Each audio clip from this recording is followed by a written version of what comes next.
In April 2026, someone threw a Molotov cocktail at an artificial intelligence data center. It wasn't a random act of vandalism.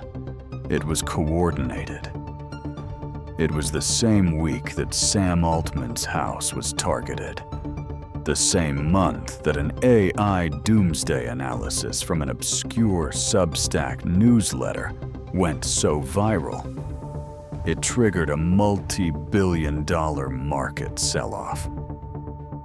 The same month that a Gallup poll confirmed something that nobody in Silicon Valley wanted to admit. Almost half of Gen Z is afraid of AI. A third of them are angry at it, and less than 1 in 5 feel hopeful. The generation that was supposed to be AI's greatest champion, the generation that grew up with smartphones, social media, and algorithmic everything, has turned. And Silicon Valley has no idea what to do about it.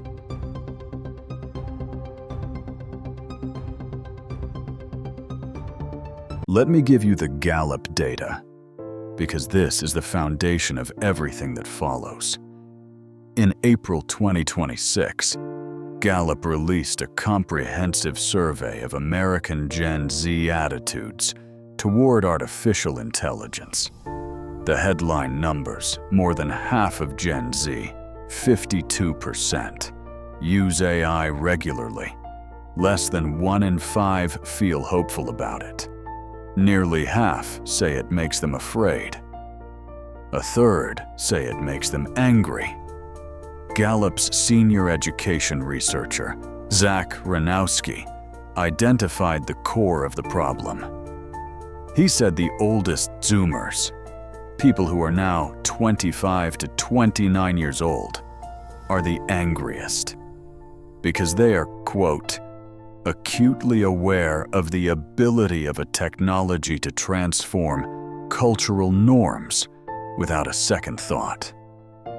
They entered the workforce right as AI started eliminating the entry-level positions they were targeting. They took on student debt for degrees that AI is now challenging. They did everything right. And then the rules changed. AI was cited in more than 55,000 US layoffs in 2025, more than 12 times the number attributed to the technology just 2 years earlier.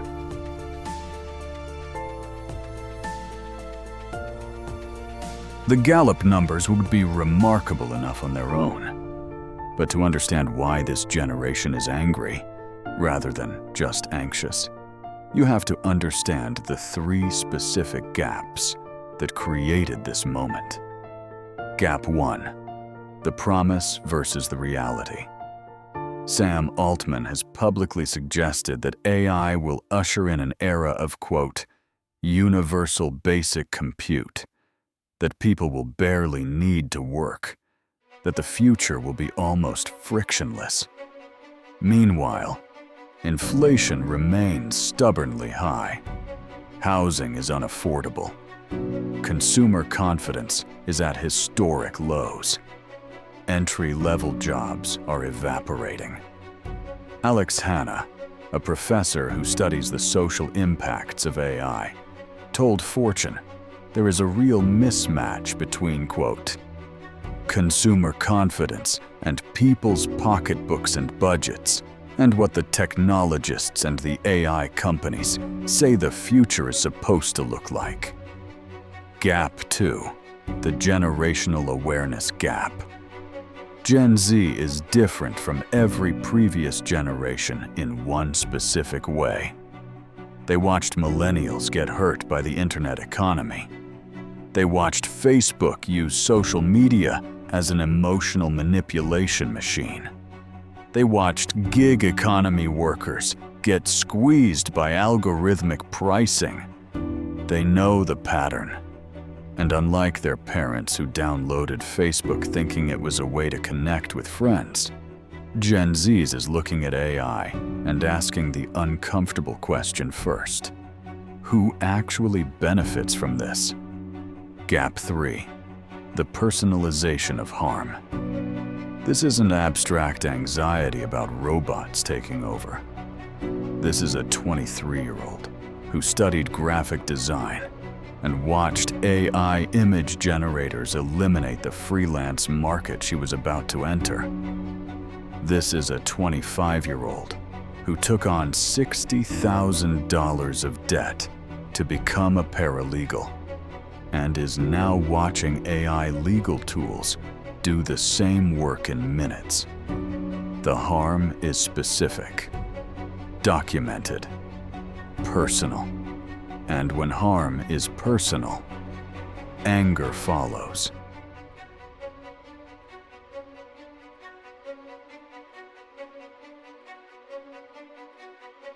Now let me tell you about the week in February that showed the world something had fundamentally changed.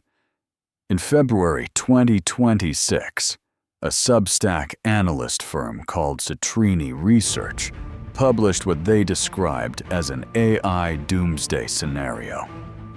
It detailed what would happen if AI adoption continued at its current pace, specifically to white-collar employment, consumer spending, and social stability. The report went so viral that it triggered a multi-billion-dollar market sell-off before most institutional investors had even finished reading it.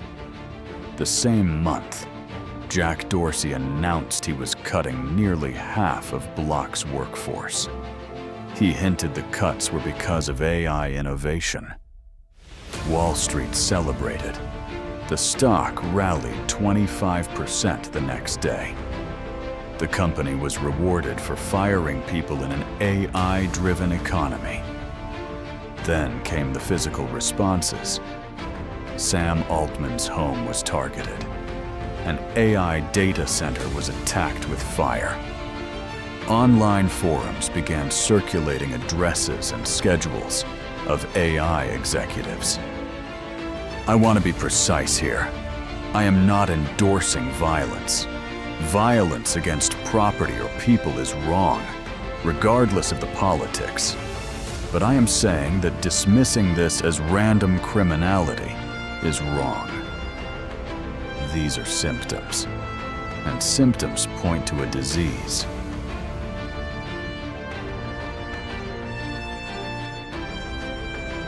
Here is what this moment actually represents. This is not a story about a few angry people throwing rocks. This is a story about what happens to a society when technological change outpaces its ability to adapt. Every major technological disruption in history has had a physical resistance phase.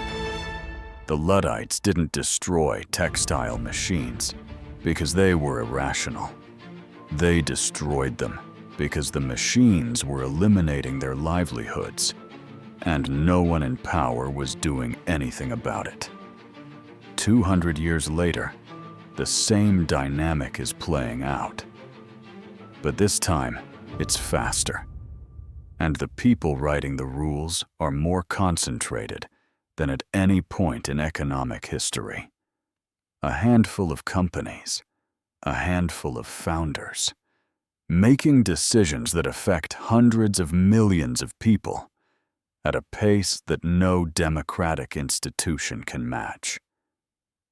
Here is the thing that should concern everyone watching this, including the people running AI companies. Gallup's data shows that the users who currently distrust AI most are the youngest, the digitally native, the people who will define the cultural norms of the next 20 years. If you lose Gen Z, you don't just lose a demographic. You lose the culture. And cultures that turn against a technology, in history, have an alarming track record of succeeding. The Molotov cocktail at the data center wasn't the signal. The Gallup poll was the signal. The physical violence was just the echo. Let me tell you what I think should actually happen, because I think the tech industry is making a catastrophic strategic mistake. The instinct in Silicon Valley right now is to dismiss Gen Z's anger as uninformed. To say, you don't understand how technology works. You'll benefit from this eventually. The short-term disruption is worth the long-term gain. That is the wrong response. Not because the technological argument is wrong, but because you cannot build a world-changing technology on a foundation of people who distrust you. The most successful technology transitions in history, the printing press, the Industrial Revolution, the Internet, all shared one feature. They eventually created more opportunity than they destroyed. Not immediately, not evenly, but eventually and verifiably. AI has not yet delivered that verifiable story to most people.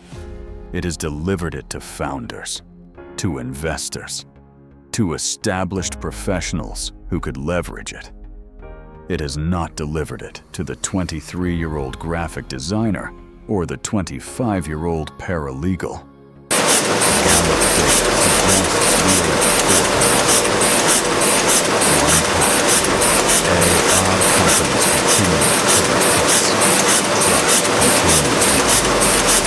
Physical resistance escalates.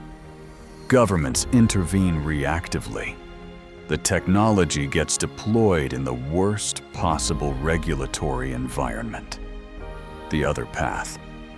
Someone in the AI industry makes a genuine, verifiable, specific commitment to the generation that feels most harmed. Not a press release, not a foundation. A structural change in how the benefits of AI get distributed. I don't know if that will happen, but I know that the Gallup numbers, the market sell-off, and the fire at the data center are all the same message. And the message is, the people most affected by this technology are telling you something. The question is, whether anyone is listening. Next week, I'm looking at the specific policy proposals now in front of Congress that could change the trajectory and the lobbying dollars trying to stop them. Subscribe, hit the bell. I'll see you in the next brief.